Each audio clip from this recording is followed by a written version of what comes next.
Hi, I would like to demonstrate how you can sign up and become part of the Family Search Indexing Program.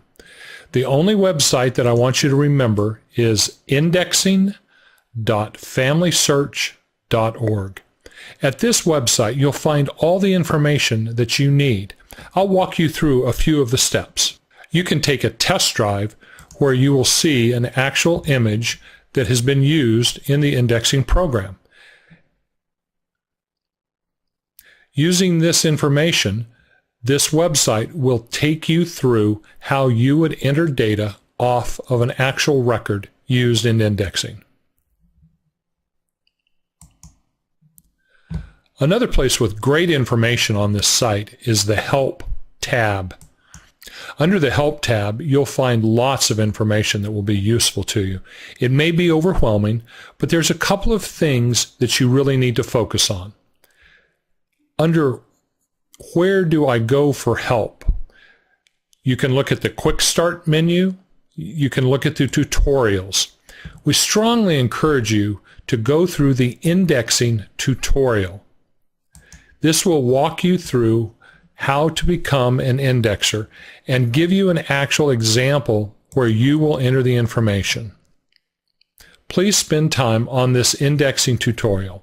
You'll learn a lot, and it will help you be more efficient as you work to help index family search records.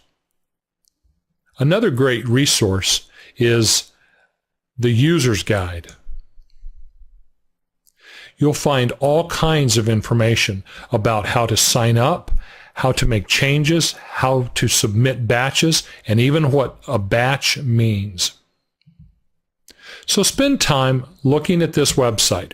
Remember, all you need to remember is indexing.familysearch.org. You'll find a lot of information there that will help you become an indexer and participate in this program.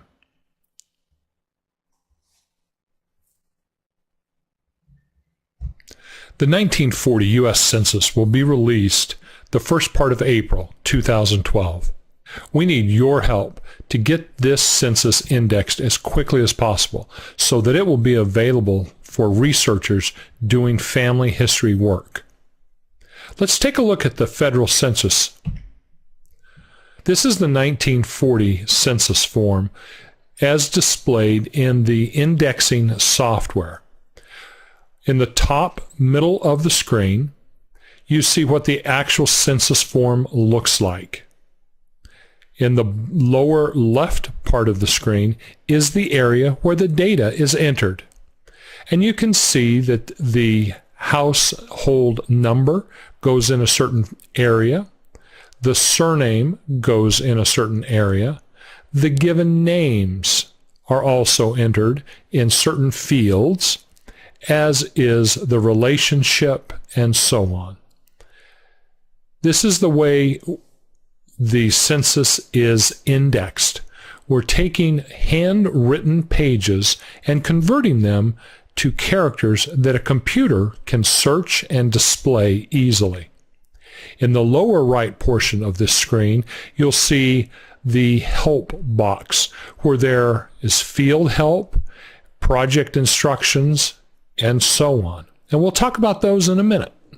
While you're indexing, you will enter each field individually by reading the handwritten text and entering the characters by typing them into the field. Let's take a look at the Project Help tabs in the lower right portion of the screen. The project instructions help explain the small differences from one batch of records to the next. It's important to read these instructions so that you can produce the best set of data possible. This is an example of the field help.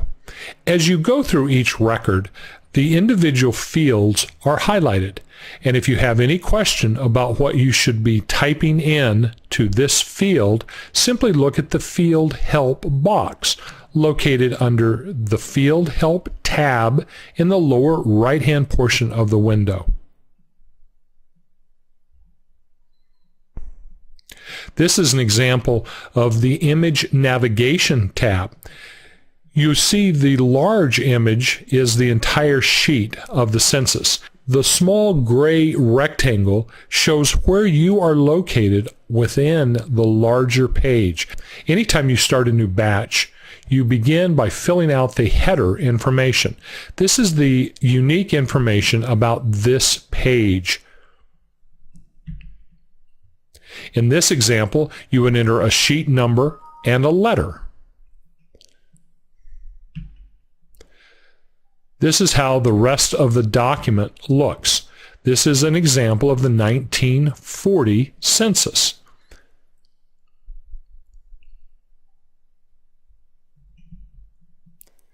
This is an example of a partially completed record where the information has been typed in, and where some of the records are blank, you simply hit Control B to enter a blank. Some of the entries may become highlighted.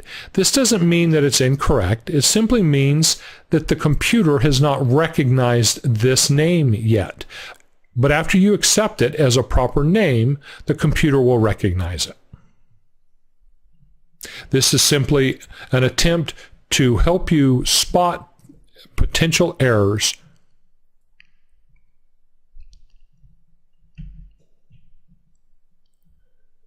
Once the last record on the page has been indexed, you'll go into Quality Checker.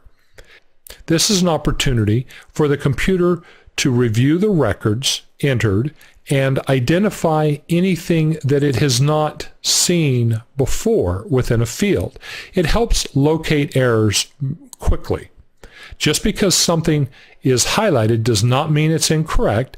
It simply means that the computer has not seen that entry within that field before. Entering the data just uses common sense. For example, here it's clear that the census taker was duplicating the last name. So when you see this type of entry, you simply duplicate the last name. It's easy. Some of the pages are not complete. So when you come upon a page that has a lot of blank lines, you simply mark the records as blank by hitting Control-Shift-B. There are lots of icons to help you find the tools that you need quickly. And as you go through the individual training, you'll find these icons to help speed up the work that you're doing.